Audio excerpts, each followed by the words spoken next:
Hello guys, मेरा नाम विपुल सिंह है और ये मेरा सेकेंड वीडियो है। अगर आपने मेरा पहला वीडियो नहीं देखा है तो कृपया जाके उसे देखें ताकि आपको ये वीडियो समझने में आसानी हो। आज हम जिस टॉपिक पे बात करेंगे वो है सेंटेंस। अब सेंटेंस होता क्या है? अब सेंटेंस किसी भी स्ट्रक्चर को सेंटेंस होने के लिए दो कंडीशंस फुलफिल करने होते हैं। पहला कंडीशन क्या है?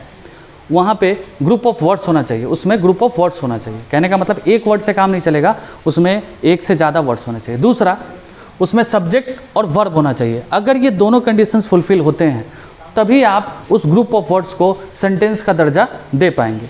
एग्जाम्पल के तौर पे मैंने पहला सेंटेंस लिखा है, Ram pledge cricket. Ram cricket खेलता है। अब इसमें सब्जेक्ट है, वर्ब है, क्या ग्रुप ऑफ वर्ड्स है कि नहीं, ये सब चेक कर लेते हैं। पहले हम चेक करते हैं इसमें ग्रुप ऑफ वर्ड्स है कि नहीं। अब इसमें कितने वर्ड है वो चेक करते हैं। राम 1, प्लेज 2 और क्रिकेट 3। यहाँ पे 3 वर्ड्स है। सर पहला कंडीशन तो फुलफिल हो गया। अब बात करते हैं क्या इसमें सब्जेक्ट और वर्ब है कि नहीं, देखते हैं।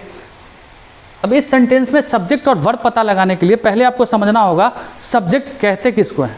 सब्जेक्ट वो होता है जो किसी काम को करे या सेंटेंस में जिसकी बात हो रही हो, उसको हम कहते हैं सेंटेंस। अच्छा, अब बात करते हैं वर्ब की। वर्ब कौन होता है? वर्ब वो होता है जो ये दर्शाए कि सेंटेंस में कोई काम हुआ है या नहीं हुआ है। मतलब वर्ब एक्शन को शो करता है जो बताता है कि सेंटेंस में कोई काम हुआ है या नहीं हुआ है। अब हम दोनों चीज़ चेक करते हैं। इस सेंटेंस में देखिए तो सब्जेक्ट कौन है? सब्जेक्ट वो होगा जो काम को करेगा। अब इस सेंटेंस में सबसे पहले हम क्या करते हैं? वर्ब को चेक करते हैं। वर्ब को चेक करने का तरीका क्या है? आप तीनों वर्ड्स में चेक कीजिए कि कौन सा वर्ड एक्शन शो कर रहा है या कौन सा वर्ड ये बता रहा है कि काम हुआ है। राम, राम किसी काम का नाम हो सकता है? नहीं, ये किसी काम का नाम नहीं हो सकता है, ये किसी पर्सन का नाम है। क्रिकेट किसी गेम का नाम है। प्लेज खेलना, हाँ ये काम हो सकता है। क्यों? खेलना एक एक्शन को शो करता है, तो यानी कि प्लेज वर्ब है। तो सबसे पहले हम चेक करेंगे वर्ब को। तो ये हमारा रहा मेन वर्ब। अब ये काम कर कौन रहा है? ये काम करेगा राम। कौन कर रहा है? राम। जो काम को करेगा उसे हम सब्जेक्ट मानेंगे। अच्छा, अब वर्ब से जब भी आप ऑब्जेक्ट का पता आपको लगाना हो तो उससे 2 सवाल पूछिए, व्हाट और हुम। अब यहाँ पे प्लेस से आप पूछिए खेलता है, क्या खेलता है? वो क्रिकेट खेलता है। ये बना हमारा ऑब्जेक्ट। सेम दूसरा सेंटेंस हम करके देखते हैं। पहले क्या चेक करेंगे? Group of words. क्या इसमें ग्रुप ऑफ वर्ड्स है कि नहीं है? 1, 2 और 3। सर यहाँ पे 3 वर्ड्स हैं, मतलब ग्रुप ऑफ वर्ड्स तो है। पहला कंडीशन फुलफिल हो गया। अब चेक करते हैं क्या इसमें सब्जेक्ट और वर्ब है कि नहीं। सबसे पहले हम क्या चेक करेंगे? वर्ब। मैंगो किसी एक्शन का नाम है? नहीं, ये किसी फल का नाम है। श्याम किसी पर्सन का नाम है। इट्स खाता है, ये तो किसी एक्शन का नाम है। खाना एक एक्शन है, यानी कि इट्स क्या है? हमारा वर्ब है। अब जो ये काम को करेगा वो सब्जेक्ट होगा। ये काम कर कौन रहा है? श्याम। श्याम हमारा बनेगा सब्जेक्ट। अब वर्ब से सेम सवाल, आप व्हाट पूछिए या हुम पूछिए। अगर वो दोनों में से किसी का भी जवाब दे रहा है सेंटेंस में, इसका मतलब उस सेंटेंस में ऑब्जेक्ट है। खाता है, क्या खाता है भाई? वो आम खाता है, यानी कि मैंगो हमारा क्या बना? ऑब्जेक्ट बना। आइए अब हम बात करेंगे पार्ट्स ऑफ सेंटेंस की। आइए देखते हैं पार्ट्स ऑफ सेंटेंस। सेंटेंस के मुख्यतः 2 ही पार्ट हैं, एक है सब्जेक्ट और दूसरा है प्रेडिकेट। सब्जेक्ट के बारे में ऑलरेडी मैं बता चुका हूं आपको कि सब्जेक्ट वो होता है जो किसी काम को करे या फिर सेंटेंस में जिसकी चर्चा हुई हो। प्रेडिकेट, प्रेडिकेट हम उसे कहते हैं जो सब्जेक्ट के बारे में कोई इन्फॉर्मेशन आपको बताए। अब प्रेडिकेट्स के भी 3 पार्ट हैं, वर्ब, ऑब्जेक्ट और कॉम्प्लीमेंट। पहले हम कुछ एग्जाम्पल से समझेंगे सब्जेक्ट और प्रेडिकेट। आइए कुछ एग्जाम्पल से समझते हैं सब्जेक्ट एंड प्रेडिकेट को। पहला सेंटेंस देखते हैं, Ram pledge cricket. Ram cricket खेलता है। अब इसमें सब्जेक्ट कौन है? जो किसी काम को करेगा। यहाँ पे खेलने का काम कर कौन रहा है? राम, यानी कि राम सब्जेक्ट है।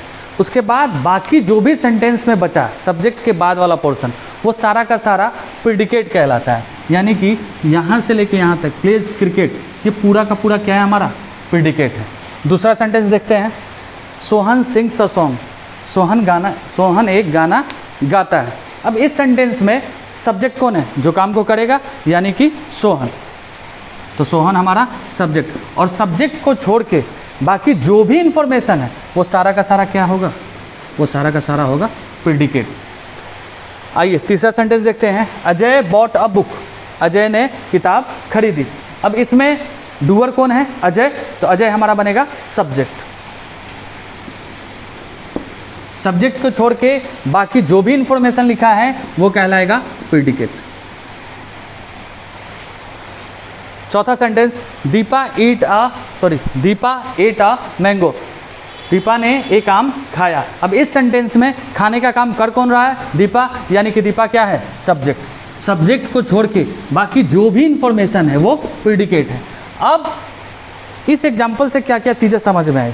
सर सब्जेक्ट तो वो है जो काम को करे, और प्रीडिकेट वो है जो सब्जेक्ट के बारे में, ये प्रीडिकेट है हमारा, ये सब्जेक्ट के बारे में क्या दे रहा है? ये सब्जेक्ट के बारे में आपको इन्फॉर्मेशन प्रोवाइड करेगा। तो प्रीडिकेट वो होता है जो सब्जेक्ट के बारे में इन्फॉर्मेशन दे। पहले में क्या इन्फॉर्मेशन दे रहा है? राम क्या कर रहा है? क्रिकेट खेल रहा है। दूसरे में क्या इन्फॉर्मेशन दे रहा है? सोहन के बारे में, कि सोहन क्या करता है? एक गाना गाता है। तीसरे सेंटेंस में सब्जेक्ट के बारे में प्रीडिकेट क्या इन्फॉर्मेशन दे रहा है? कि अजय ने एक किताब खरीदी। चौथे सेंटेंस में क्या इन्फॉर्मेशन दे रहा है? सब्जेक्ट कौन है? Deepa, Deepa at a mango, Deepa ने क्या किया? एक आम खाया। तो ये था हमारा सब्जेक्ट एंड प्रीडिकेट। अब हम बात करेंगे प्रीडिकेट और उसके पार्ट्स की। आइए बात करते हैं पार्ट्स ऑफ प्रीडिकेट की। प्रीडिकेट में क्या क्या चीज़ें होती हैं? प्रीडिकेट में बेसिकली तीन ही चीज़ होती है, वर्ब, ऑब्जेक्ट और कॉम्प्लीमेंट। अब समझते हैं वर्ब क्या होता है। वर्ब वो वर्ड को कहते हैं जिसमें एक्शन हो या फिर वो अवस्था बताए, स्टेट को बताए। कुछ वर्ब ऐसे होते हैं जिनमें एक्शन नहीं होता, वो अवस्था को बताते हैं। अब ऐसे वर्ब की चर्चा हम इसी वीडियो में आगे के सेंटेंसेस में करेंगे। दूसरा, ऑब्जेक्ट। ऑब्जेक्ट क्या होता है? Object receiver of an action, जो एक्शन का रिसीवर होता है उसे हम ऑब्जेक्ट कहते हैं। अब बहुत बच्चा जिन्होंने कभी इंग्लिश नहीं पढ़ा है उनके लिए समस्या है क्या, कि वो समझ ही नहीं पाएंगे कि एक्शन का रिसीवर होता कौन है, सर कैसे पहचाने। अब इस चीज़ को समझने के लिए आप करो क्या, कि वर्ब से व्हाट या हुम पूछो। अगर वर्ब ने व्हाट या हुम का रिप्लाई दे दिया, इसका मतलब है सेंटेंस में ऑब्जेक्ट है। तो इस बात को हम याद रखेंगे जब हम वर्ब और ऑब्जेक्ट की पहचान करेंगे। तीसरा, कॉम्प्लीमेंट। कॉम्प्लीमेंट जो शब्द है ये कंप्लीट से बना हुआ है। कहने का मतलब वो चीज़ें जो, वो वर्ड्स जो चीज़ों को पूरा करे। एक बार इसका डेफिनेशन देखते हैं। पार्ट ऑफ प्रीडिकेट, प्रीडिकेट का वो पार्ट डेट डिस्क्राइब्स, जो डिस्क्राइब करता है आइदर द सब्जेक्ट, या तो सब्जेक्ट को और ऑब्जेक्ट, या तो ऑब्जेक्ट को। प्रीडिकेट का वो पार्ट जो या तो सब्जेक्ट को डिस्क्राइब करता है या फिर ऑब्जेक्ट को डिस्क्राइब करता है, ऑब्जेक्ट के बारे में कुछ बताता है। जो सब्जेक्ट के बारे में कुछ बताएगा उसे हम सब्जेक्ट कॉम्प्लीमेंट कहेंगे, और जो ऑब्जेक्ट के बारे में कुछ बताएगा उसे हम ऑब्जेक्ट कॉम्प्लीमेंट कहेंगे। अब इसको समझने के लिए कुछ एग्जाम्पल से हम इसको समझेंगे आगे के वीडियोज़ में, ठीक है। फिलहाल के लिए हम करते क्या है, कुछ सेंटेंसेस देखेंगे जिसमें हम वर्ब और ऑब्जेक्ट से रिलेटेड सेंटेंसेस होंगे, उसमें आपको वर्ब और ऑब्जेक्ट को आइडेंटिफाई करना है। आइए देखते हैं कुछ ऐसे सेंटेंसेस जिसमें वर्ब और ऑब्जेक्ट दोनों हैं, और ये सेंटेंसेस मदद करेगा आपको वर्ब को पहचानने में और ऑब्जेक्ट को पहचानने में। तो मैंने कुछ सेंटेंसेस लिखे हैं और इसको हम क्या करेंगे, अब ब्रेक करेंगे, और जो हमें मदद करेगा वर्ब और ऑब्जेक्ट को पहचानने में। आइए कुछ सेंटेंसेस देखते हैं। आइए देखते हैं कुछ ऐसे सेंटेंसेस जिसमें वर्ब और ऑब्जेक्ट हैं। अब ये सेंटेंसेस आपको मदद करेगा वर्ब और ऑब्जेक्ट को समझने में। तो इस सेंटेंस में हम करेंगे क्या, सारे सेंटेंसेस को हम टुकड़ों में तोड़ेंगे, मतलब ब्रेक करेंगे, और पहचानने की कोशिश करेंगे वर्ब और ऑब्जेक्ट को। पहला सेंटेंस देखते हैं, राम बॉट अ बुक। अब इस सेंटेंस में तीन वर्ड है, राम, बॉट और बुक। अब तीनों वर्ड में सबसे पहला आपको जो काम करना है वो ये करना है कि इसमें वर्ब पकड़ना है। अब वर्ब होता कौन है सर? वर्ब वो होता है जिसमें एक्शन हो, जिससे किसी काम का करना या होना पाया जाए। अब इस सेंटेंस में जो काम हो रहा है वो हो रहा है खरीदने का, तो बॉट हमारा क्या होगा, ये होगा हमारा मेन वर्ब, क्योंकि अकेले भी है ये, तो ये मेन वर्ब है हमारा। अच्छा, ये काम कर कौन रहा है? राम, तो राम हमारा होगा सब्जेक्ट। अब मैंने आपको ऑब्जेक्ट के बारे में बताया था जो एक्शन का रिसीवर हो। अगर आपको ये बात समझ में नहीं आती हो तो आप सिंपल ट्रिक अपनाएंगे, हम व्हाट या हुम सेंटेंस में वर्ब से पूछेंगे। अगर वर्ब ने व्हाट या हुम का जवाब दे दिया, इसका मतलब है सेंटेंस में ऑब्जेक्ट अवेलेबल है। बॉट से पूछते हैं क्या खरीदा भाई, सर बुक खरीदा, यानी कि ये हमारा ऑब्जेक्ट है। ये किसका रिप्लाई है, व्हाट का रिप्लाई है, किससे, बॉट वर्ब से। दूसरा सेंटेंस, फिर हम वर्ब को देखते हैं। रिया सिंग्स अ सॉन्ग, रिया ने रिया गाना गाती है। अब इस सेंटेंस में आप वर्ब किसको मानोगे, जिससे किसी काम का करना या होना पता चले। सिंग्स यहाँ पे क्या है, वर्ब, अच्छा मेन वर्ब। अब गाने वाला कौन है, रिया, रिया बनेगा सब्जेक्ट। अब वर्ब से फिर वही दो सवाल, व्हाट या हुम। क्या गाया भाई, गाना गाया। सर व्हाट का रिप्लाई है सॉन्ग, किससे, सिंग से। इस सिंग वर्ब से व्हाट का रिप्लाई कौन बन रहा है, सॉन्ग। तो ये क्या बनेगा हमारा ऑब्जेक्ट। अगला सेंटेंस देखिए, मोहन प्लेज क्रिकेट। इसमें वर्ब पकड़िए जिससे किसी एक्शन का पता चल रहा हो। प्लेज क्या है हमारा, मेन वर्ब। अच्छा, खेलने का काम कर कौन रहा है, मोहन, मोहन हमारा बनेगा सब्जेक्ट। क्या खेलता है भाई, ऑब्जेक्ट। क्या खेलता है, क्रिकेट खेलता है, क्रिकेट हमारा बनेगा ऑब्जेक्ट। ये किसका रिप्लाई है, सर ये व्हाट का रिप्लाई है, किससे, वर्ब से। वर्ब किससे, प्लेस से। तो जो व्हाट का रिप्लाई हो या हुम का रिप्लाई हो वर्ब से, वो क्या बनेगा, ऑब्जेक्ट। अगला सेंटेंस देखिए, यहां से एडिट करना होगा सर। अगला सेंटेंस देखते हैं, राम बॉट अ गन। इस सेंटेंस में बॉट जो है वो मेन वर्ब है। अब बॉट से फिर वही सवाल, व्हाट या हुम। क्या खरीदा, सर गन खरीदा, गन बनेगा ऑब्जेक्ट। खरीदने वाला कौन, राम, जो डूअर हो तो राम बनेगा हमारा सब्जेक्ट। अगला सेंटेंस, इसमें भी आप वर्ब पकड़िए, ही लव्स मी। अब इस सेंटेंस में वर्ब कौन है, जिससे किसी काम का पता चले। काम क्या हो रहा है भाई, वो प्यार करता है किससे, मुझसे। अब लव्स जो है बच्चा यहाँ पे ये मेन वर्ब बनेगा, ही बनेगा सब्जेक्ट। किसको प्यार करता है सर, मुझे करता है, ये बनेगा ऑब्जेक्ट।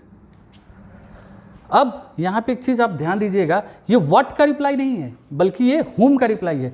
क्या प्यार करता है, नहीं, किसे प्यार करता है, मुझे करता है, तो ये हुम का रिप्लाई है। और किससे है, वर्ब से। मैंने अभी आपको बताया था कि व्हाट या हुम का रिप्लाई जो है वो ऑब्जेक्ट बनेगा, तो इस बात का आप ध्यान रखें। अगला सेंटेंस, रश्मि लाइक्ड हिम। अब लाइक्ड जो है ये मेन वर्ब है और रश्मि जो है वो सब्जेक्ट है। अब क्या पसंद करती है, सर क्या का जवाब नहीं है, ये किसको पसंद करती है, उसको पसंद करती है। हिम क्या बनेगा, ऑब्जेक्ट। अब एक बात को आप समझिए, अगर वर्ब के बाद कोई पर्सन आपको दिखे तो आप उसे हुम का रिप्लाई समझिए। अगर आपको पर्सन ना दिखे तो उसे आप व्हाट का रिप्लाई समझिए। अगला सेंटेंस, आई हेल्प्ड देम। यहाँ पे हेल्प जो है ये मेन वर्ब है और आई जो है हमारा सब्जेक्ट है। क्या मदद किया, क्या का जवाब तो नहीं है सर, व्हाट का रिप्लाई तो है नहीं है। किसको मदद किया, सर उसको मदद किया, ये हुम का रिप्लाई है और ये बनेगा ऑब्जेक्ट। अब अगला सेंटेंस देखते हैं, Rohan told me a story. Rohan ने मुझसे एक कहानी कही। अब यहाँ पे सेंटेंस को तोड़ने के लिए फिर से वही रूल, सबसे पहले क्या पकड़ोगे, वर्ब। टोल्ड यहाँ पे वर्ब है, कहने वाला कौन, रोहन। अब आप वर्ब से व्हाट या हुम पूछो, पूछ के एक बार आप खुद से देखो। अब जब आपने वर्ब से व्हाट या हुम पूछा होगा तो यहाँ पे वर्ब ने व्हाट का भी रिप्लाई आपको दे दिया होगा और हुम का भी रिप्लाई दे दिया होगा। चेक कीजिए, टोल्ड किससे कहा, मुझसे कहा। क्या कहा, स्टोरी कहा। अगर सेंटेंस में व्हाट का जवाब भी अवेलेबल हो और हुम का जवाब भी अवेलेबल हो तो थोड़ा सा आप सतर्कता बरते इस तरीके के केसेस में। इसमें होता क्या है कि जो व्हाट का रिप्लाई है उसे आप मानते हो डायरेक्ट ऑब्जेक्ट और जो हुम का रिप्लाई है उसे आप मानते हो इनडायरेक्ट ऑब्जेक्ट। तो व्हाट का रिप्लाई कौन है, स्टोरी, स्टोरी बनेगा हमारा डायरेक्ट ऑब्जेक्ट और जो हुम का रिप्लाई है वो बनता है हमारा इनडायरेक्ट ऑब्जेक्ट। मी क्या बनेगा, ये बनेगा इनडायरेक्ट ऑब्जेक्ट। अगला सेंटेंस देखिएगा, Ajay taught us English. Ajay ने हमको पढ़ाया, क्या पढ़ाया, इंग्लिश पढ़ाया। अब यहाँ पे आप वर्ब को पकड़िए, टॉट, अजय सब्जेक्ट। अब आगे व्हाट और हुम आप पूछ के सेंटेंस में देखिए और समझिए।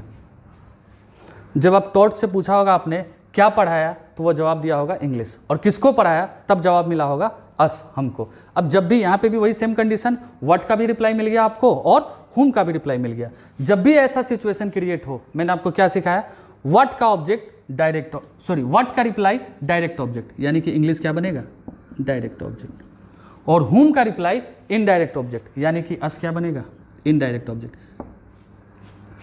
अगला सेंटेंस देखते हैं, रश्मि गिव्स मी अ बुक, रश्मि ने मुझे एक बुक दिया। इस सेंटेंस में वर्ब को पकड़ते हैं, सब्जेक्ट कौन है, रश्मि। अब आप करोगे क्या, वर्ब से वही दो सवाल पूछोगे, व्हाट और हुम। पूछ के आप खुद देखो, पहले समस्या आई होगी जरूर। क्यों? क्योंकि जब आपने गिफ्ट से पूछा होगा क्या दिया, तो उसने जवाब दिया होगा बुक। किसको दिया, मुझे दिया।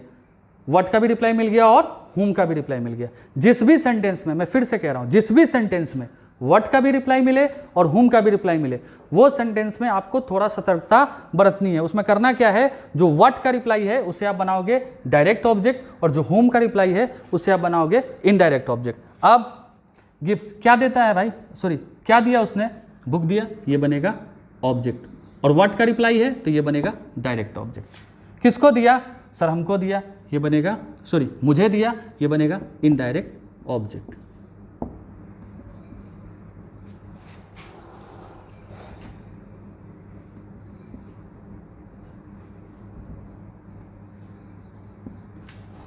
Indirect object. अब यहाँ पे जितने भी सेंटेंसेस थे इसको हमने ब्रेक कर लिया। अगर मैं आपसे पूछूं कि क्या आप सेंटेंस में सब्जेक्ट और प्रेडिकेट बता सकते हैं, तो आप कहेंगे हाँ सर मैं बता सकता हूँ। क्यों? आपको पता है जितने भी सब्जेक्ट हैं, जैसे पहला सेंटेंस है, इसमें सब्जेक्ट कौन है, राम, दूसरे में रिया, तीसरे में मोहन, चौथे में राम, पाँचवें में ही, छठे में रश्मि, सातवें में आई, आठवें में रोहन, नौवें में अजय और 10वें में रश्मि। जितने भी सब्जेक्ट है उसके बाद जो भी इंफॉर्मेशन लिखा हुआ है वो सारे क्या होंगे, प्रेडिकेट होंगे। और प्रेडिकेट के अंदर हमने 3 चीज़ों की बात की थी, वर्ब की, ऑब्जेक्ट की और कंप्लीमेंट की। इन सारे सेंटेंस में मैंने आपको वर्ब और ऑब्जेक्ट पकड़ना सिखा दिया है। अब आगे सेंटेंसेस में देखते हैं हम कॉम्प्लीमेंट। आइए बात करते हैं कॉम्प्लीमेंट की। कॉम्प्लीमेंट क्या होता है, मैंने आपको पहले भी बता चुका हूँ और मैं आपको फिर से बताता हूँ। Complement part of predicate, predicate का वो पार्ट जो सब्जेक्ट के बारे में कुछ बताए या ऑब्जेक्ट के बारे में कुछ बताए, उसे हम कॉम्प्लीमेंट कहते हैं। अब कॉम्प्लीमेंट भी 2 तरीके के होते हैं, एक है सब्जेक्ट कॉम्प्लीमेंट और दूसरा है ऑब्जेक्ट कॉम्प्लीमेंट। अब पहले हम देखेंगे सब्जेक्ट कॉम्प्लीमेंट क्या होता है। Subject complement, it describes the subject, जो सब्जेक्ट को डिस्क्राइब करता है, सब्जेक्ट के बारे में कुछ बताता है, उसे हम सब्जेक्ट कॉम्प्लीमेंट कहते हैं। दूसरा subject and subject complement are same. Subject और सब्जेक्ट कॉम्प्लीमेंट क्या होते हैं, सेम होते हैं। इस बात को हमें दिमाग में रखना है। तीसरा कम्स आफ्टर लिंकिंग वर्ब, जो सब्जेक्ट कॉम्प्लीमेंट है वो लिंकिंग वर्ब के बाद आता है। अब जैसे ही बच्चा लिंकिंग वर्ब सुना होगा वो सोच में पड़ गया होगा कि लिंकिंग वर्ब होता क्या है। मैं आपको पहले बताया था कि कुछ वर्ब ऐसे होते हैं जिनमें एक्शन नहीं होता है, उन वर्ब्स को हम नॉन एक्शन वर्ब कहते हैं या फिर लिंकिंग वर्ब के नाम से जानते हैं। यहाँ पे मैंने लिखा है linking verb equal to non action verb, वो वर्ब जिनमें एक्शन नहीं होता। सर हम कैसे पहचानें कि कौन सा लिंकिंग वर्ब है और कौन सा एक्शन वर्ब है? तो अभी के लिए फ़िलहाल के लिए आपको मैं एक हिंट बताता हूँ। बी की फॉर्म या बी वर्ब, जैसे ग्रामर में बहुत सारे वर्ब होते हैं वैसे ही एक वर्ब होता है बी वर्ब। जैसे मैं आपको यहाँ समझा देता हूँ, पहले ये बी वर्ब है। बी वर्ब के 4 फॉर्म होते हैं। पहला है V1 जिसमें इज, एम, आर और बी है। V2 was were, V3 been और V4 बीइंग। अगर आपको सेंटेंस में बी वर्ब मेन वर्ब बनता हुआ दिखे, देखिए मैंने हिंट में लिखा है बी वर्ब मेन वर्ब बनता हुआ दिखे, तो आप उसे लिंकिंग वर्ब मानेंगे या फिर नॉन एक्शन वर्ब मानेंगे। ठीक है, और नॉन एक्शन वर्ब या लिंकिंग वर्ब के बाद ऑब्जेक्ट नहीं आता है, बल्कि किसका जगह है, कम्स आफ्टर लिंकिंग वर्ब। क्या आता है लिंकिंग वर्ब के बाद? Subject complement. तो इस बात को आपको ध्यान रखना है कि लिंकिंग वर्ब के बाद जगह किसका, सब्जेक्ट कॉम्प्लीमेंट का, ऑब्जेक्ट का जगह नहीं होता है। ऐसा होता क्यों है? देखिए, ऑब्जेक्ट तब आता है जब वर्ब में एक्शन हो, तभी तो कोई एक्शन का रिसीवर होगा। अब जब वर्ब में एक्शन ही नहीं होगा तो उसका रिसीवर नहीं, जब उसका रिसीवर नहीं तो उसका ऑब्जेक्ट नहीं। इसीलिए अगर सेंटेंस में आपको मेन वर्ब बी की फॉर्म बनता हुआ दिखे तो आप उसे लिंकिंग वर्ब मानेंगे और लिंकिंग वर्ब के बाद ऑब्जेक्ट नहीं बल्कि सब्जेक्ट कॉम्प्लीमेंट आता है। अब इस बात को समझने के लिए हम कुछ एग्जाम्पल से इसको सीखेंगे। आइए देखते हैं कुछ सेंटेंसेस, जिन सेंटेंसेस से हम सीखेंगे सब्जेक्ट कॉम्प्लीमेंट को। और सब्जेक्ट कॉम्प्लीमेंट के लिए मैंने आपको बताया था 2-3 चीज़ें आपको ध्यान में रखनी है। सब्जेक्ट और सब्जेक्ट कॉम्प्लीमेंट सेम होते हैं। सब्जेक्ट कॉम्प्लीमेंट लिंकिंग वर्ब के बाद आता है, ठीक है, और लिंकिंग वर्ब क्या होते हैं? Non action verb. अब लिंकिंग वर्ब के बारे में मैंने आपको बताया था कि अगर बी वर्ब या बी की फॉर्म मेन वर्ब की तरह काम करे तो उसे हम लिंकिंग वर्ब कहते हैं। बी की फॉर्म एक बार देख लेते हैं। V1 is, am, are, be, V2 was were, V3 been और V4 बीइंग।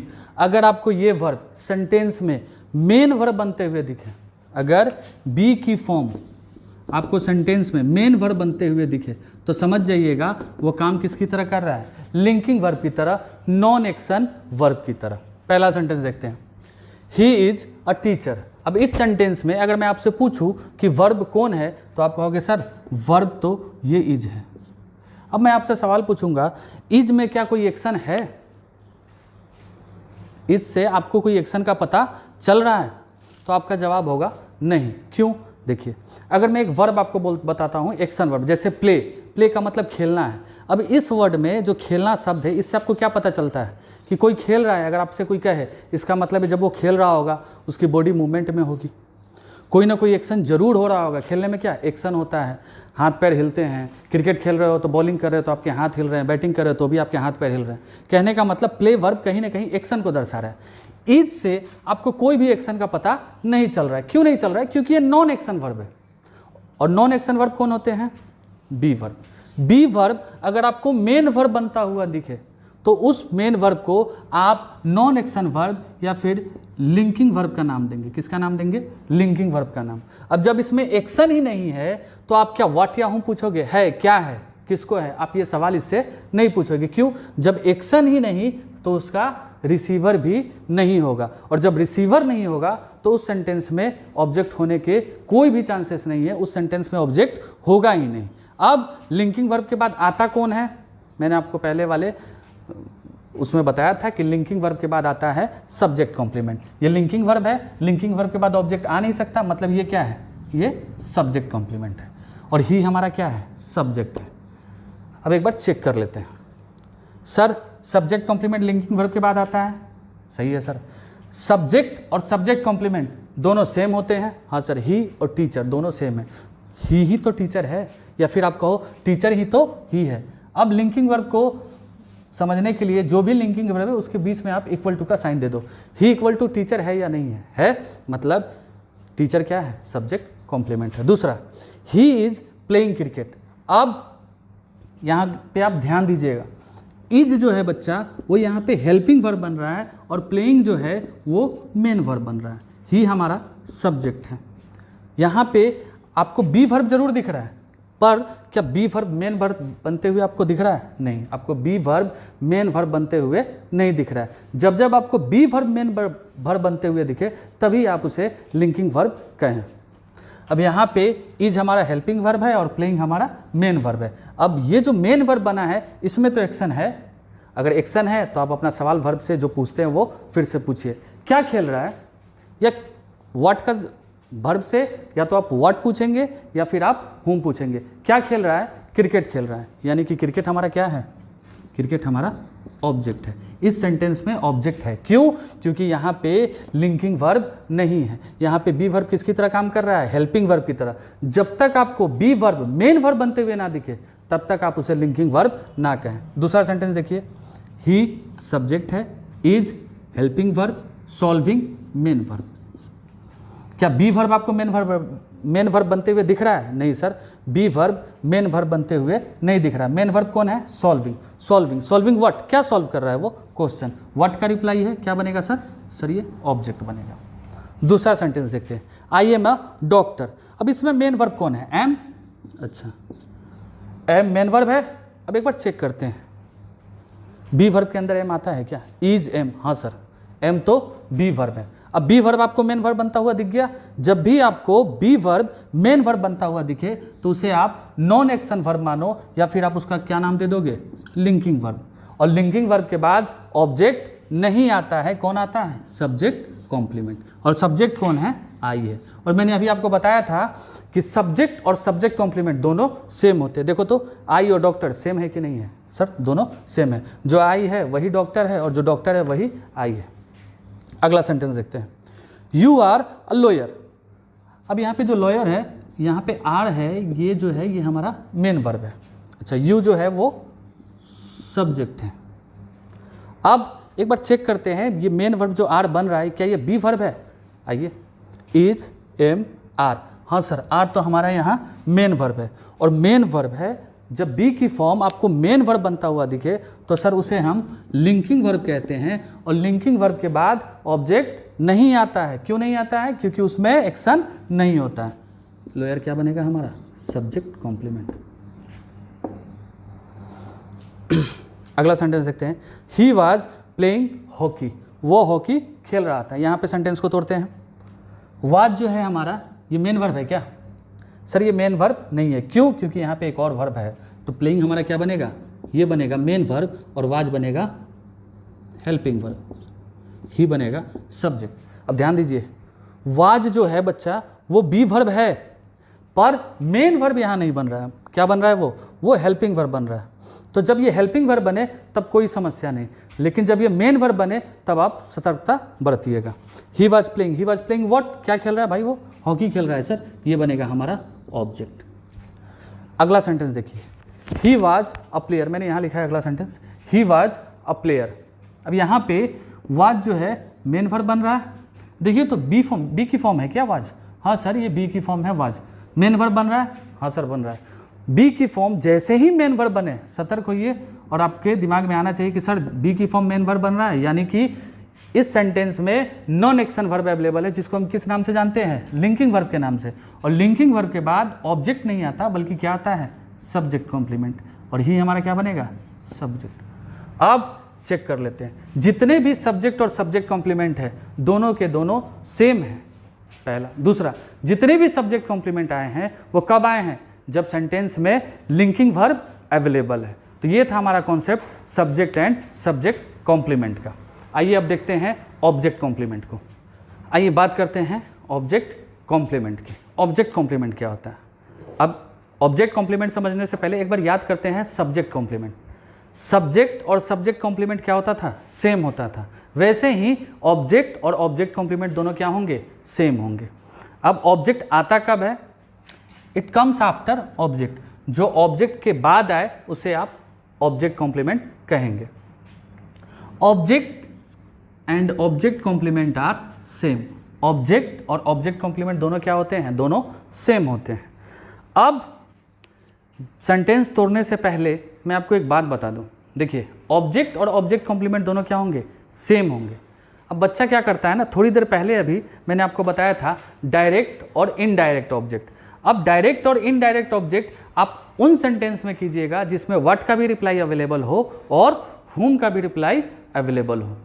ठीक है, जिस सेंटेंस में व्हाट का रिप्लाई सिर्फ अवेलेबल हो या फिर whom का रिप्लाई सिर्फ अवेलेबल हो, उसमें आप सिंपल ऑब्जेक्ट लिखिएगा। वहाँ पे डायरेक्ट और इनडायरेक्ट ऑब्जेक्ट का चक्कर नहीं होता। अब जैसे ही ये बात बच्चा सीखता है वैसे ही एक समस्या उत्पन्न हो जाती है। वो समस्या उत्पन्न होती है डायरेक्ट और इनडायरेक्ट ऑब्जेक्ट, ऑब्जेक्ट और ऑब्जेक्ट कॉम्प्लीमेंट के बीच के अंतर को समझने में। इसीलिए मैंने क्या किया है, कुछ सेंटेंसेस डायरेक्ट और इनडायरेक्ट ऑब्जेक्ट वाले लिख दिए हैं और कुछ सेंटेंसेस ऑब्जेक्ट और ऑब्जेक्ट कॉम्प्लीमेंट वाले आपके सामने लिख दिए हैं। अब आपको दिमाग में क्या रखना है? ऑब्जेक्ट और ऑब्जेक्ट कॉम्प्लीमेंट सेम होते हैं, डायरेक्ट और इनडायरेक्ट ऑब्जेक्ट दोनों के दोनों अलग होते हैं। डायरेक्ट ऑब्जेक्ट अलग होगा और इनडायरेक्ट ऑब्जेक्ट अलग होगा। पहला सेंटेंस यहाँ पे देखते हैं, ही सेंट मी अ गिफ्ट। ये डायरेक्ट और इनडायरेक्ट ऑब्जेक्ट वाले सेंटेंस है। सेंट क्या है? मेन वर्ब, ही क्या है? सब्जेक्ट। उसने भेजा, क्या भेजा? सर गिफ्ट भेजा, ऑब्जेक्ट। किसको भेजा? सर मुझे भेजा, ये भी ऑब्जेक्ट। अब सेंट व्हाट? गिफ्ट। व्हाट का जवाब डायरेक्ट ऑब्जेक्ट, हुम का जवाब किसे भेजा? सर मुझे भेजा, इनडायरेक्ट ऑब्जेक्ट।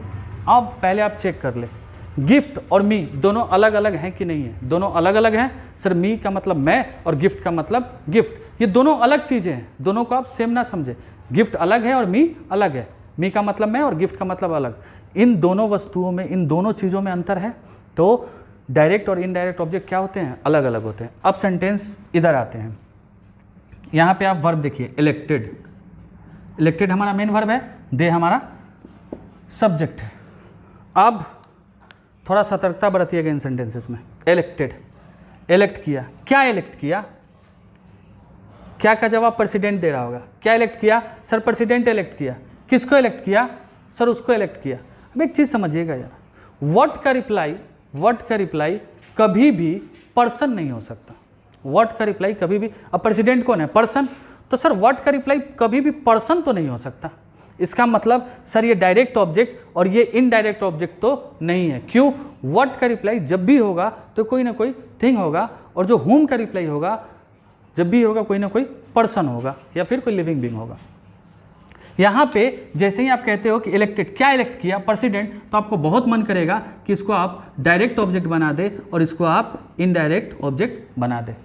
ठीक है, अब मैंने आपको बताया था कि डायरेक्ट ऑब्जेक्ट और इनडायरेक्ट ऑब्जेक्ट दोनों अलग चीज़ें होते हैं। हिम और प्रेसिडेंट एक ही है या नहीं है, है, इसका मतलब ये इनडायरेक्ट ऑब्जेक्ट और ये डायरेक्ट ऑब्जेक्ट नहीं है सर। और एक और चीज़, कभी भी डायरेक्ट ऑब्जेक्ट पर्सन नहीं बनता है, इसीलिए इसको हम क्या करेंगे, मिटा देंगे। अब हम ध्यान से समझते हैं। इलेक्टेड, इलेक्टेड हूम, किसको इलेक्ट किया सर, हिम को इलेक्ट किया, ये क्या बना, ऑब्जेक्ट। अच्छा, क्या इलेक्ट किया हिम को, प्रेसिडेंट। अब ये प्रेसिडेंट हिम की विशेषता बता रहा है या नहीं बता रहा है, वो क्या बना, उसको क्या इलेक्ट किया गया है, प्रेसिडेंट। सर हिम और प्रेसिडेंट दोनों एक है, दो नाउन साथ में नहीं आ सकते। कब नहीं आ सकते, अब कब आते हैं, ऑब्जेक्ट और ऑब्जेक्ट कॉम्प्लीमेंट के केस में दो नाउन साथ में आ सकते हैं। अब यहाँ पे ये प्रेसिडेंट क्या बन जाएगा, ऑब्जेक्ट कॉम्प्लीमेंट। और याद रखिए इस बात को, जिस सेंटेंस में एक ऑब्जेक्ट हो वहाँ पे डायरेक्ट और इनडायरेक्ट ऑब्जेक्ट का चक्कर नहीं होता है। अब ध्यान से देखिए, हिम और प्रेसिडेंट एक ही है या नहीं है, है, यानी कि जब ऑब्जेक्ट और ऑब्जेक्ट कॉम्प्लीमेंट क्या होते हैं, सेम होते हैं। इनडायरेक्ट ऑब्जेक्ट और डायरेक्ट ऑब्जेक्ट क्या होते हैं, अलग होते हैं। दूसरा सेंटेंस देखते हैं, पहले यहाँ पे देखते हैं। ही लेंट मी मनी, लेंट का मतलब देना, और ही सब्जेक्ट, क्या दिया, पैसा दिया। पैसा क्या बनेगा, डायरेक्ट ऑब्जेक्ट। किसको दिया, मुझे दिया, ये बनेगा इनडायरेक्ट ऑब्जेक्ट। ठीक है, ध्यान से देखिएगा, मी और मनी अलग है या नहीं है, अलग है, सर डायरेक्ट इनडायरेक्ट ऑब्जेक्ट है।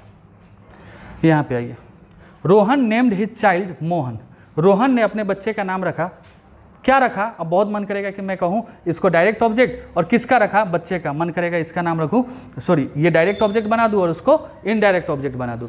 जैसे ही आपके दिमाग में आया ना कि डायरेक्ट ऑब्जेक्ट बना दूँ और इनडायरेक्ट ऑब्जेक्ट, एक बार चेक जरूर कर लेना कि कहीं जिसको आप डायरेक्ट और इनडायरेक्ट ऑब्जेक्ट बना रहे हो कहीं दोनों सेम तो नहीं है। अगर आपको दोनों सेम दिखे, समझ जाना कॉन्सेप्ट किसका है, ऑब्जेक्ट और ऑब्जेक्ट कॉम्प्लीमेंट का। चलिए ये इसको तोड़ते हैं। रोहन सब्जेक्ट नेम्ड रखा, किसका रखा, बच्चे का रखा। नाम रखा, किसका रखा, बच्चे का रखा। किसके बच्चे का, उसके बच्चे का, पॉजेसिव एडजेक्टिव। ध्यान दीजिएगा, ये वर्ड मैंने हिज अभी तक आपको बताया नहीं कि होता क्या है। देखिए जैसे जैसे हम वीडियोस अपलोड करते जाएंगे मैं आपको सिखाता जाऊंगा कि नाउन क्या होते हैं, प्रोनाउन क्या होते हैं, उसको पहचानते कैसे हैं। वैसे ही एडजेक्टिव के बारे में भी मैं आपको बताऊंगा, एडजेक्टिव कितने तरीके के होते हैं। तो हिज उस समय मैं आपको बताऊंगा, हिज, हर, आवर, ये सारे पॉजेसिव एडजेक्टिव होते हैं। इसलिए मैंने यहाँ पे पीए लिखा है। फिलहाल अगर आपको नहीं भी पता है तो कोई बात नहीं, आगे के वीडियोज़ में मैं आपको ये चीज़ें सिखा दूँगा। उसने नाम रखा, किसका रखा, उसके बच्चे का। क्या नाम रखा, मोहन। अब ये ऑब्जेक्ट है, मोहन क्या बनेगा, सर ये ऑब्जेक्ट कॉम्प्लीमेंट बनेगा। अच्छा, सर ये ऑब्जेक्ट कॉम्प्लीमेंट है, साबित करो कि ये ऑब्जेक्ट और ये ऑब्जेक्ट कॉम्प्लीमेंट है। सर साबित करने का सबसे आसान तरीका, सर ऑब्जेक्ट और ऑब्जेक्ट कॉम्प्लीमेंट दोनों सेम होता है। दोनों सेम है, देखो उस बच्चे का नाम क्या रखा, मोहन, तो मोहन और वो बच्चा दोनों सेम हुआ। अच्छा, दूसरा ऑब्जेक्ट कॉम्प्लीमेंट ऑब्जेक्ट के बारे में बताता है। मोहन क्या किसको डिस्क्राइब कर रहा है, चाइल्ड को डिस्क्राइब नहीं करे कि बच्चे का नाम क्या रखा गया है, मोहन रखा गया है। अगला सेंटेंस करते हैं, ही अपॉइंटेड हिम डायरेक्टर। ही सब्जेक्ट, अपॉइंटेड मेन वर्ब। अब यहाँ पे भी सेम समस्या आपको होगी, क्या अपॉइंट किया, मन करेगा बहुत डायरेक्टर बोलने का। किसको अपॉइंट किया, हिम को। जैसे ही आप व्हाट पूछो और आपको कोई पर्सन दिखे, समझ जाना आप गलत डायरेक्शन में जा रहे हो। व्हाट का रिप्लाई कभी भी कोई पर्सन नहीं हो सकता। इसका मतलब यहाँ पे डायरेक्ट इनडायरेक्ट ऑब्जेक्ट का चक्कर नहीं है। और दूसरा, अगर डायरेक्ट इनडायरेक्ट ऑब्जेक्ट का चक्कर नहीं है और दो नाउन साथ में आपको दिख रहे हैं, मतलब एक ही कॉन्सेप्ट बचता है ग्रामर का, वो है ऑब्जेक्ट और ऑब्जेक्ट कॉम्प्लीमेंट का। अब चेक करने के लिए ये ऑब्जेक्ट और ये ऑब्जेक्ट कॉम्प्लीमेंट बनेगा क्या? अब इसको चेक करने का सबसे आसान तरीका, सर दोनों सेम है क्या? देखो तो उसने अपॉइंट किया उसको, क्या किया? डायरेक्टर। अब ये जो हिम है यही तो डायरेक्टर है, यानी कि ये दोनों सेम है। हाँ सर दोनों सेम है। कॉम्प्लीमेंट क्या करता है? ऑब्जेक्ट कॉम्प्लीमेंट ऑब्जेक्ट के बारे में बताता है। क्या डायरेक्टर हिम के बारे में बता रहा है? हाँ सर बता रहा है। क्या बता रहा है? कि डायरेक्टर ही क्या है? वही क्या है? डायरेक्टर है। अब इसको हम तोड़ लेते हैं। ही अपॉइंटेड, किसको भाई? हिम को। ये क्या बनेगा? ऑब्जेक्ट। और ध्यान रखिए जिस सेंटेंस में एक ऑब्जेक्ट हो वहां पे डायरेक्ट ऑब्जेक्ट और इनडायरेक्ट ऑब्जेक्ट का चक्कर नहीं होता है, और डायरेक्टर क्या बन जाएगा? Object complement. अगला सेंटेंस देखते हैं। ही कॉल्ड हिम अ फूल, उसने उसे मूर्ख कहा। ठीक है, अब यहां पे देखिए, he subject called main verb, कहा, किसको कहा? सॉरी क्या कहा? बहुत मन करेगा क्या का जवाब फूल को बनाने का, लेकिन ऐसा गलती ना करे। क्यों? व्हाट का रिप्लाई पर्सन नहीं होगा बच्चा। दूसरा, अब जैसे ही आपको ये समस्या है एक बार चेक कर लीजिए, क्या ऑब्जेक्ट और ऑब्जेक्ट कॉम्प्लीमेंट, दो नाउन जो साथ में लिखे हुए क्या दोनों सेम है क्या? हिम और फूल, उसने जिसको कहा वही तो फूल है, तो यानी कि ये दोनों सेम है। जब ऑब्जेक्ट और ऑब्जेक्ट कॉम्प्लीमेंट या दो नाउन सेम दिखे तो समझ जाना कॉन्सेप्ट है ऑब्जेक्ट और ऑब्जेक्ट कॉम्प्लीमेंट का। हिम क्या बनेगा? ऑब्जेक्ट, और फूल क्या बनेगा? ये बनेगा ऑब्जेक्ट कॉम्प्लीमेंट। चेक कर लेते हैं, दोनों सेम है? हाँ सर दोनों सेम है। क्या फूल हिम की विशेषता बता रहा है? हाँ सर फूल हिम की विशेषता बता रहा है, ये इसको डिस्क्राइब कर रहा है। आगे के सेंटेंसेस तोड़ते हैं। ही सब्जेक्ट गिव्स मेन वर्ब, उस वह दिया, क्या दिया? व्हाट का रिप्लाई, क्या दिया? Gives what? बुक। सर ये व्हाट का रिप्लाई है और ये बनेगा डायरेक्ट ऑब्जेक्ट। किसको दिया? सर मुझे दिया, ये क्या बनेगा? Indirect object. चेक कर ले क्या कहीं ये ऑब्जेक्ट और ऑब्जेक्ट कॉम्प्लीमेंट है कि नहीं। देखो तो मी और बुक अलग अलग है या नहीं है? है। इसका मतलब यहाँ पे कॉन्सेप्ट है डायरेक्ट और इनडायरेक्ट ऑब्जेक्ट का। अगला, he taught us English, he subject taught main verb, he taught what? क्या पढ़ाया उसने? इंग्लिश पढ़ाया। इंग्लिश क्या बनेगा? ऑब्जेक्ट। किसको पढ़ाया? हमको पढ़ाया, ये बनेगा इनडायरेक्ट ऑब्जेक्ट। अब एक बार चेक कर लेते हैं, अस और इंग्लिश अलग अलग हैं या नहीं है? मी और बुक अलग अलग हैं या नहीं है? है सर। मी और मनी अलग अलग हैं या नहीं है? है सर। मी और गिफ्ट अलग अलग हैं या नहीं है? है सर। डायरेक्ट और इनडायरेक्ट ऑब्जेक्ट जब भी सेंटेंस में आएंगे ये दोनों अलग होंगे। जब सेंटेंस में ऑब्जेक्ट और ऑब्जेक्ट कॉम्प्लीमेंट आएंगे, जब सेंटेंस में ऑब्जेक्ट और ऑब्जेक्ट कॉम्प्लीमेंट आएंगे उस केस में ऑब्जेक्ट और ऑब्जेक्ट कॉम्प्लीमेंट क्या होंगे?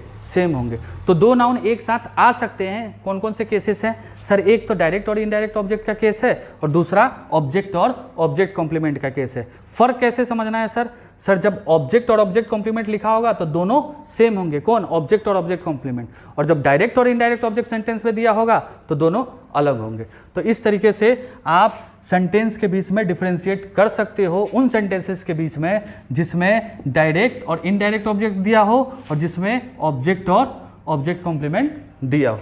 तो ये था हमारा ऑब्जेक्ट कॉम्प्लीमेंट का कॉन्सेप्ट। अब एक बार रिवीजन कर लेते हैं नटसेल में। सेंटेंस दो पार्ट में डिवाइड हुआ, सब्जेक्ट और प्रीडिकेट। प्रीडिकेट के अंदर हमने तीन चीजें पढ़ी, वर्ब, ऑब्जेक्ट और कॉम्प्लीमेंट। वर्ब में भी आपको मैंने बताया कैसे वर्ब के ऑब्जेक्ट को आप ऑब्जेक्ट के बारे में आप पता लगाते हो। अब वर्ब से व्हाट पूछते हो या हुम पूछते हो। अगर वर्ब व्हाट या हुम का रिप्लाई दे देता है मतलब सेंटेंस में ऑब्जेक्ट है। गलती से अगर व्हाट का भी रिप्लाई वर्ब दे दे और हुम का भी रिप्लाई अगर वर्ब दे देता है यानी कि सेंटेंस में दो ऑब्जेक्ट अवेलेबल है। जो हुम का रिप्लाई है वो इनडायरेक्ट ऑब्जेक्ट बनेगा और जो व्हाट का रिप्लाई है वो डायरेक्ट ऑब्जेक्ट बनेगा। अब बात करते हैं कॉम्प्लीमेंट की। कॉम्प्लीमेंट वो वर्ड होता है जो या तो सब्जेक्ट के बारे में कुछ बताता है या ऑब्जेक्ट के बारे में कुछ बताता है। जब वो सब्जेक्ट के बारे में कुछ बताएगा वो सब्जेक्ट कॉम्प्लीमेंट कहलाएगा और जब वो ऑब्जेक्ट के बारे में कुछ बताएगा वो ऑब्जेक्ट कॉम्प्लीमेंट कराएगा। सब्जेक्ट कॉम्प्लीमेंट क्या होता है वो समझ लेते हैं एक बार फिर से। Subject complement sir linking verb के बाद आता है। लिंकिंग वर्ब क्या होते हैं? लिंकिंग वर्ब वो वर्ब को कहते हैं जिसमें एक्शन नहीं होता या नॉन एक्शन वर्ब हम कहते हैं लिंकिंग वर्ब को। अब लिंकिंग वर्ब होते कौन है सर? जो बी वर्ब के, जब बी वर्ब मेन वर्ब की तरह सेंटेंस में आपको दिखे तो समझ जाइएगा वो लिंकिंग वर्ब है या वो लिंकिंग वर्ब की तरह काम कर रहा है और उसके बाद ऑब्जेक्ट नहीं उसके बाद ऑब्जेक्ट नहीं बल्कि सब्जेक्ट कॉम्प्लीमेंट आएगा। अब बात करते हैं ऑब्जेक्ट कॉम्प्लीमेंट की। सर ऑब्जेक्ट कॉम्प्लीमेंट ऑब्जेक्ट के बाद आता है और दोनों सेम होते हैं। अब जब भी आप ऑब्जेक्ट और ऑब्जेक्ट कॉम्प्लीमेंट के सेंटेंसेस देखें और डायरेक्ट और इनडायरेक्ट ऑब्जेक्ट के सेंटेंसेस, दोनों में फ़र्क करने का आपको मैंने तरीका बताया। डायरेक्ट और इनडायरेक्ट ऑब्जेक्ट दोनों अलग होते हैं, जबकि सब ऑब्जेक्ट और ऑब्जेक्ट कॉम्प्लीमेंट दोनों सेम होते हैं। तो ये था नटसेल में आपका टोटल सेंटेंस और parts of sentence. I hope, मुझे ऐसा लगता है कि आपको ये वीडियो समझ में आ गया होगा। अगर आपको नहीं आया है तो एक दो बार इस वीडियो को आप देखें। आज के लिए इतना ही रखते हैं। अगर आपको वीडियो पसंद आई हो तो do like, share and subscribe. Thank you.